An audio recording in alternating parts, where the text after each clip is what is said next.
இன்றே டவுன்லோட் செய்து உங்கள் ஃபேவரட் ஷோக்களை என்ஜாய் பண்ணுங்க. வணக்கம் ஆதி சார். நான் உங்ககிட்ட ஒரு முக்கியமான விஷயத்த சொல்ல ஆசைப்படுறேன். அதுக்காக தான் நான் இந்த லெட்டரை உங்களுக்காக எழுதியிருக்கேன்.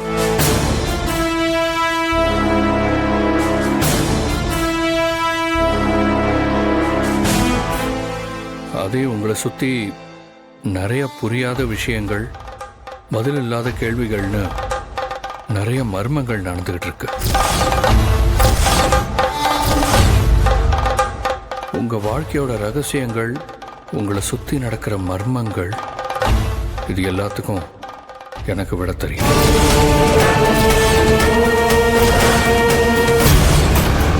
ஆதி, உங்களுக்கு என் மேல நம்பிக்கை இல்லைன்னா 12 மணிக்குள்ள இது சம்பந்தமா இன்னொரு லெட்டர் வரும். அப்ப நான் உங்களுக்கு சொல்றது உண்மைன்னு தெரிஞ்சு என் மேல நம்பிக்கை வரும். இப்படிக்கு உங்கள் நலம் விரும்பி.